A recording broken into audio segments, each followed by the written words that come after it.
તો અમદાવાદમાં લારી ગલ્લા અને પાથરણા સંઘની સર્કિટ હાઉસમાં બેઠક મળી હતી, જે બેઠકમાં સ્ટ્રીટ વેન્ડરોએ પોતાના મુદ્દાઓ ઉપાડ્યા છે। લારી ગલ્લા પાથરણા સંઘની બેઠક મળી હતી, જેમાં એએમસી સામે સ્ટ્રીટ વેન્ડર પોલિસીની વાત પાયા વિહોણી ગણાવી છે। મહત્વનું છે કે એએમસી માનીતા લોકોની જગ્યા ફાળવતા હોવાનો આરોપ લાગી રહ્યો છે, ત્યારે આ બાબતે બેઠકમાં ચર્ચા કરાઈ। ઇલેક્ટેડ કમિટીની રચના કરવાની લારી ગલ્લા પાથરણા સંઘે માંગ કરી છે।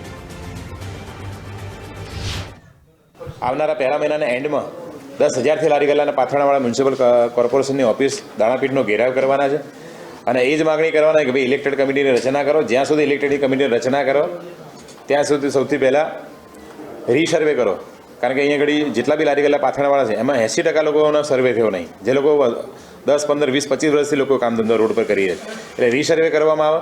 રીસર્વે કર્યા બાદ તમામ લોકોનો ઓળખ કાર્ડ આપીને સ્ટ્રીટ વેન્ડરમાં ગણવામાં આવે। એ થયા પછી ઇલેક્શન દ્વારા જે નીતિ નિયમો બને એ નીતિ નિયમો અમે મંજૂર રાખશું। તમામ લારી ગલ્લા પાથરણાવાળાને વૈકલ્પિક જગ્યા ફાળવવામાં આવે। જ્યાં સુધી જગ્યા ફાળવવામાં આવે આ ઇલેક્ટેડ કમિટી બનાવવાનો ત્યાં સુધી તમામ પ્રકારની જે લારી ગલ્લા પાથરણા ઉપાડવાની દબાણ ખાતાની જે કાર્યવાહી બંધ કરવામાં આવે।